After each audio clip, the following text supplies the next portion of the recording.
أكبر ولله الحمد.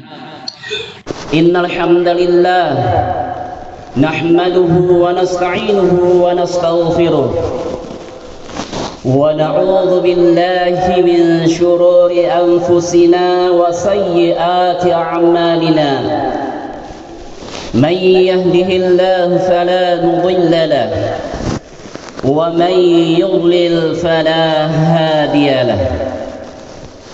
أشهد أن لا إله إلا الله وحده لا شريك له وأشهد أن محمدا عبده ورسوله.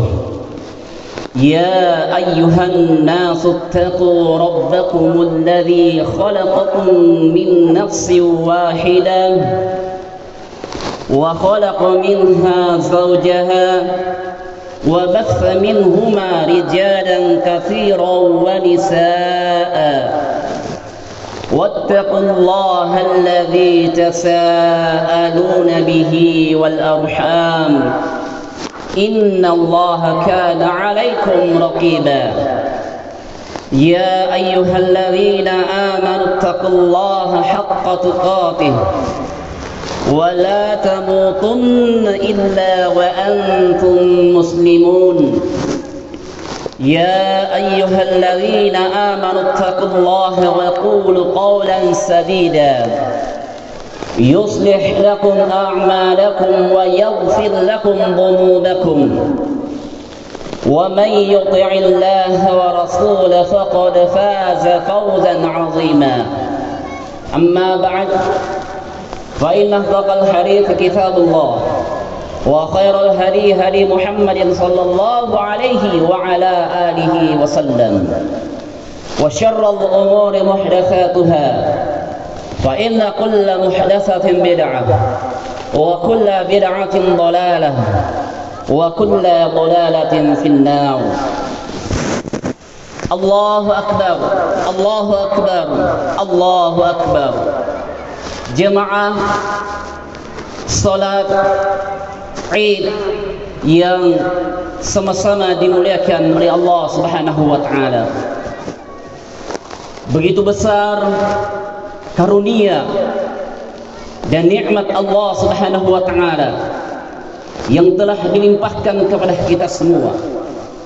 Anugerah yang begitu besar, inayah yang begitu mulia, kemuliaan dan kenikmatan yang Allah Subhanahu wa taala berikan kepada kita, sehingga pada hakikatnya kita harus bersyukur kepada Allah atas nikmat yang telah dianugerahkan kepada kita, terkhusus nikmat iman, nikmat Islam yang telah dianugerahkan kepada kita semua, sehingga sampai detik ini kita diberikan kemudahan oleh Allah Subhanahu wa taala untuk menyambut hari kemenangan, hari kebahagiaan, hari kemenangan kaum muslimin dari seluruh penjuru dunia.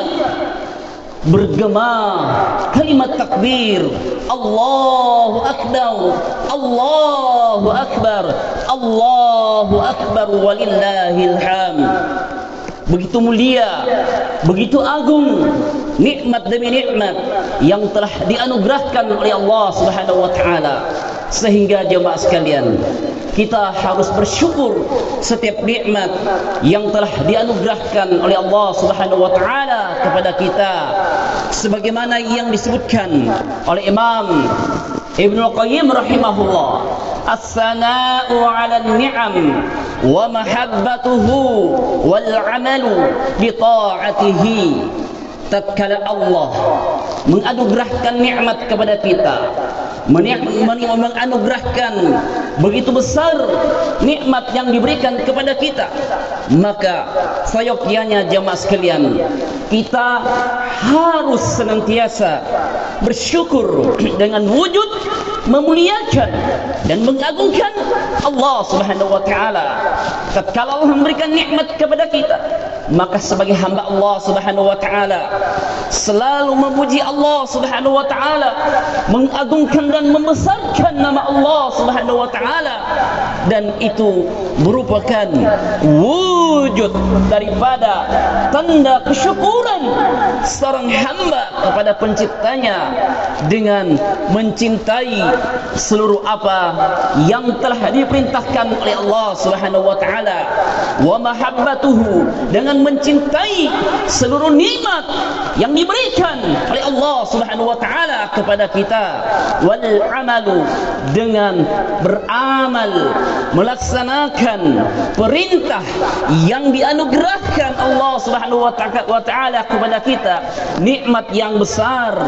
Dengan adanya nikmat tersebut, jamaah sekalian, semakin menjadikan kita sebagai hamba Allah Subhanahu wa taala yang senantiasa selalu tunduk dan taat kepada Allah Subhanahu wa taala.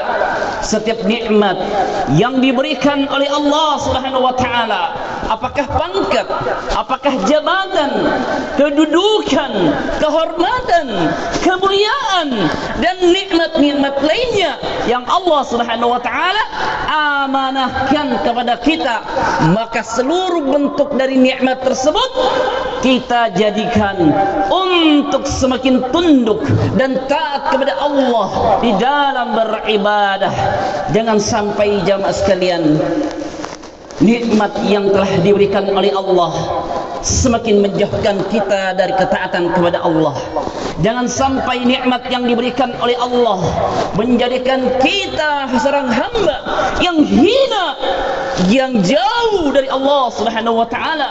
Karena siapapun hamba Allah Subhanahu wa taala yang dianugerahkan nikmat kepada Allah dari Allah Subhanahu wa taala, maka nikmat itu harus dijadikan bentuk dari ketundukan dan ketaatan kita dalam beribadah kepada Allah Subhanahu wa taala. Karena apabila jika nikmat tersebut amanah yang diberikan oleh Allah Subhanahu wa taala tidak menjadikan kita semakin tunduk dalam beribadah, semakin taat kepada Allah Subhanahu wa taala, semakin menyerahkan penghambaan diri kita hanya kepada Allah, maka nikmat itu jamaah sekalian dikatakan adalah bencana.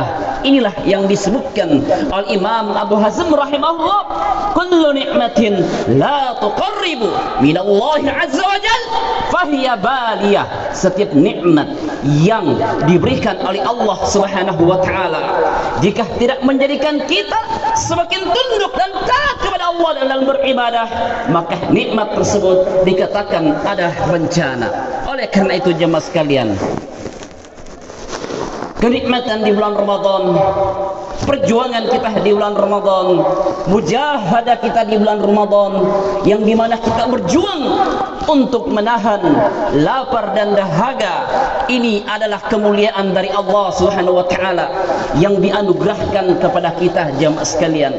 Oleh karena itu, kita harus mengambil hikmah, kita harus memetik hikmah dari seluruh rangkaian ibadah yang telah kita kerjakan selama berada di bulan Ramadan.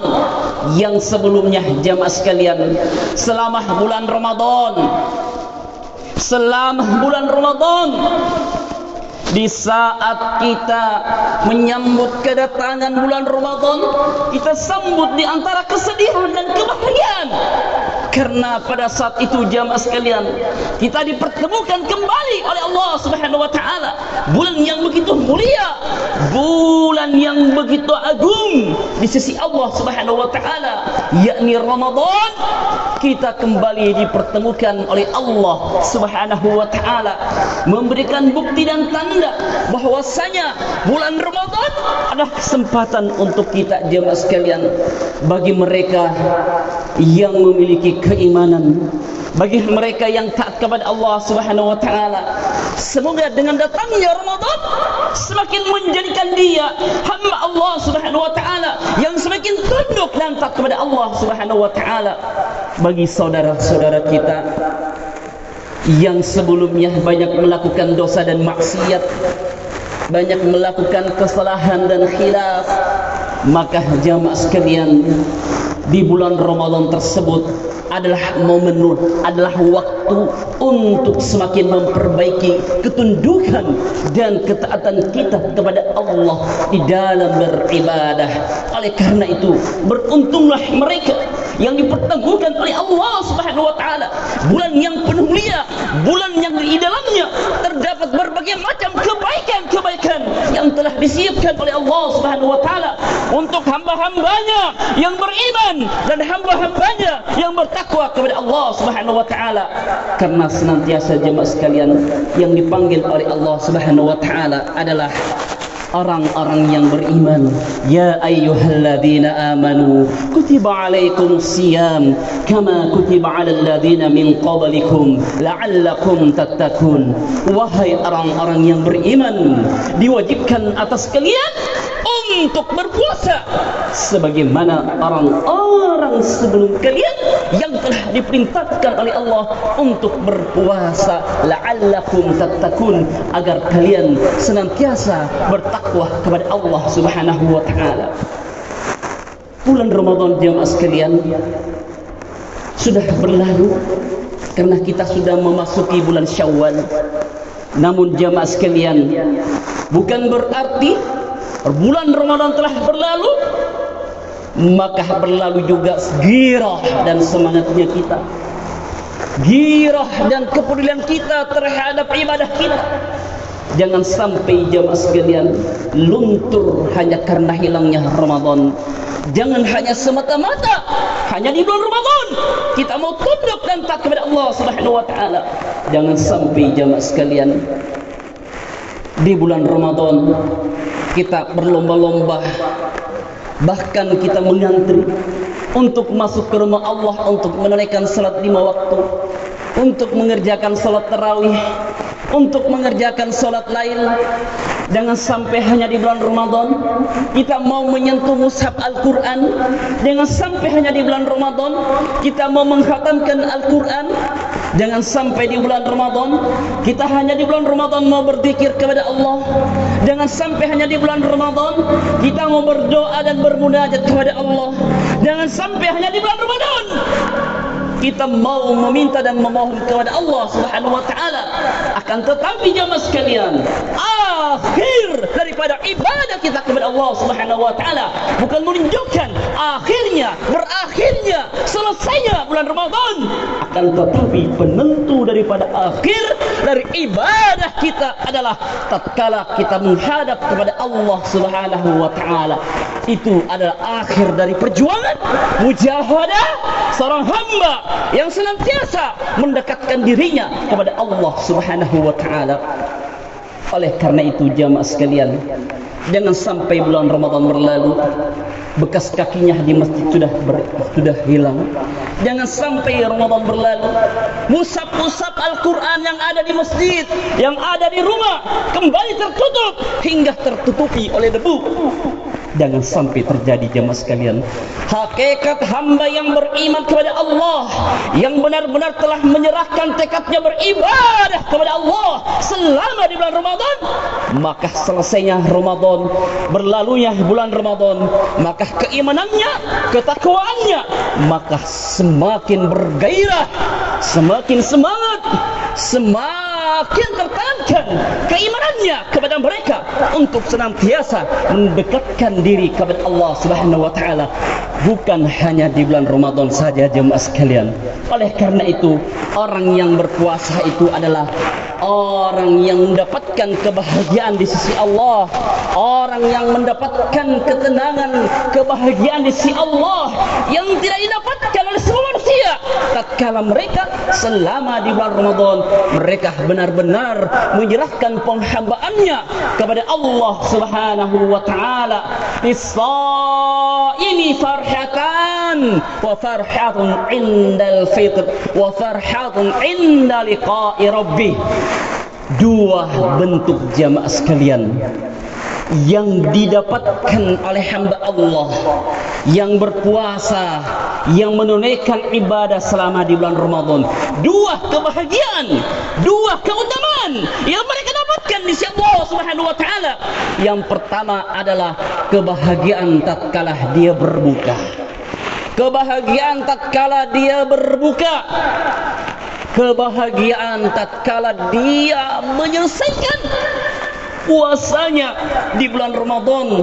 Setelah itu dia berbahagia menyambut hari kemenangan.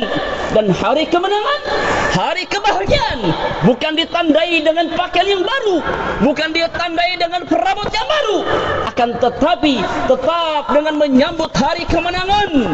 Dia mengadakan dirinya, menjadikan dirinya orang yang semakin tunduk dan taat kepada Allah Subhanahu wa taala, orang yang semakin mengenal Allah, orang atau manusia, hamba yang semakin mengenal Rabbnya, semakin dekat kepada Allah, semakin dekat kepada penciptanya. Itulah orang yang berbahagia, yang telah berbuka karena mereka mampu mendekatkan diri kepada Allah Subhanahu wa taala dengan menyambut hari kemenangannya. Yang kedua, jamaah sekalian, dikatakan kebahagiaan tatkala dia berjumpa dengan Allah Subhanahu wa taala.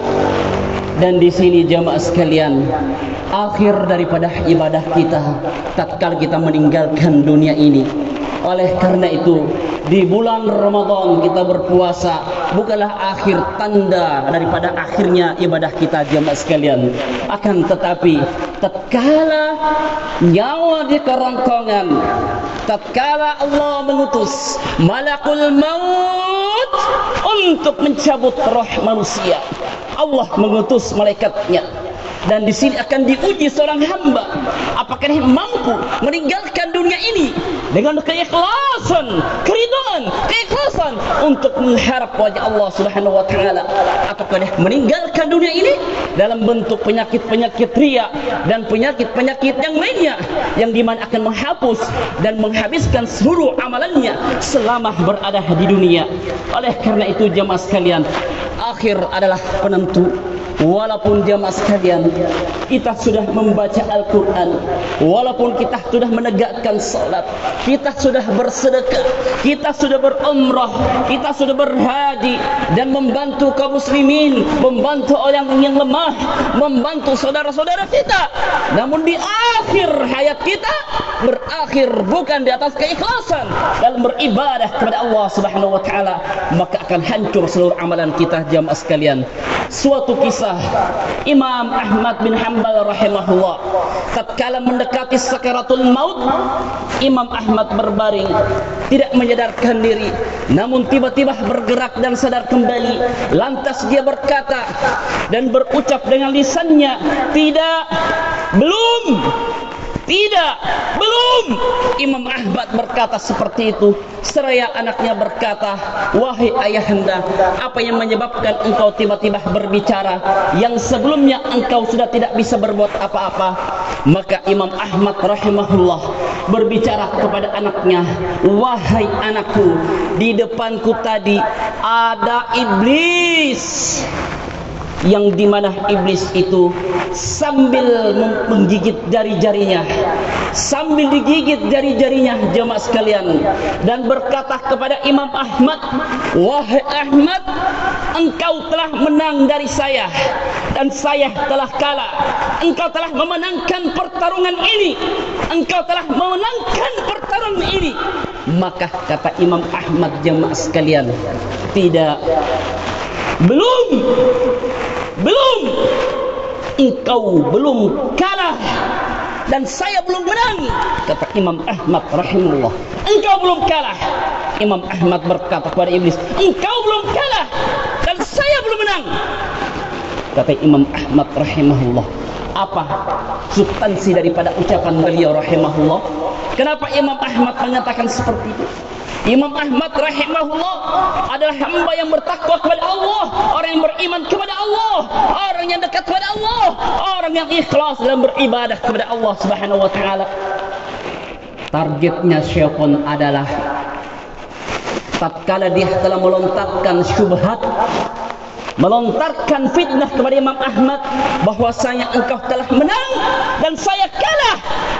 Maka jika Imam Ahmad detik-detik mau berakhir kematiannya, detik-detik dia akan meninggalkan dunia ini, lantas dia merasa berbangga diri dengan takjub, dengan ibadahnya, dengan amalannya, dengan perjuangannya terhadap Islam, dan dia merasa jumawa, dia merasa hebat terhadap apa yang telah diperjuangkan selama ini. Maka itulah target syaitan.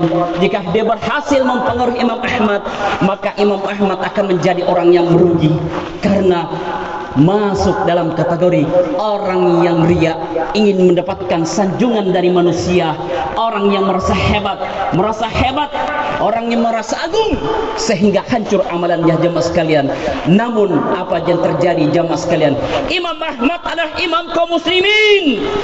Dia adalah iman yang memiliki keimanan yang kedekatan kepada Allah Subhanahu wa taala. Sedikit pun dia tidak merasa ada kebanggaan di dalamnya, sedikit pun dia tidak terkalahkan oleh syaitan dalam hal amalan dan keikhlasan kepada Allah Subhanahu wa taala. Akhirnya apa jemaah sekalian? Imam Ahmad tidak terpengaruh dengan rayuan syaitan. Imam Ahmad tidak terpengaruh dengan syubhat yang dilontarkan oleh iblis tersebut, sehingga Imam Ahmad mampu berakhir meninggalkan dunia ini dengan kebaikan, keikhlasan dalam beribadah kepada Allah Subhanahu wa taala. Bagaimana dengan kita jemaah sekalian? Sedekah kita saja mau disebut-sebut, sujud kita saja mau disanjung-sanjung, kedermawanan kita saja ingin disebut-sebut, ibadah kita ingin diketahui, umrah kita saja ingin diketahui berapa kali. Inilah yang akan menghancurkan amalan ibadah kita di sisi Allah Subhanahu wa taala, yang menjadikan kita orang yang jauh dari amalan keikhlasan dari Allah Subhanahu wa taala. Oleh karena itu jemaah sekalian, penentu daripada ibadah kita di bulan Ramadan adalah akhirnya, bukan akhir dari bulan Ramadan, akan tetapi akhir dari kehidupan kita. Mampukah kita jemaah sekalian mempertahankan keimanan kita, mempertahankan ketundukan kita, mempertahankan penghambaan kita, mempertahankan ketaatan kita kepada Allah dalam beribadah? Mampukah kita mempertahankan kekuatan keimanan kita selama berada di dunia ini jemaah sekalian, dari amalan ibadah kita di bulan Ramadan hingga kita meninggalkan dunia ini jemaah sekalian? Mampukah kita jemaah sekalian? Hanya keikhlasan yang mampu menjawabnya jemaah sekalian. Tatkala kita mampu beribadah kepada Allah Subhanahu wa taala dengan penuh keikhlasan. Oleh karena itu, kebahagiaan orang yang berpuasa adalah kebahagiaan tatkala berjumpa dengan Allah Subhanahu wa taala, dan Allah Subhanahu wa taala memberikan persyaratan barang siapa hambanya yang ingin berjumpa dengannya. Di dalam Al-Qur'an Allah Subhanahu wa taala berfirman, "Man kana yarju liqa'a rabbih falyamal 'amalan salihah wa la yusyrik bi'ibadati rabbih ahada." Barang siapa yang ingin berjumpa denganku, barang siapa yang ingin berjumpa dengan Allah Subhanahu wa taala, maka kata Allah Subhanahu wa taala, yang pertama yang harus dia lakukan, hendaknya dia beramal saleh, melakukan amalan kebaikan di sisi Allah Subhanahu wa taala.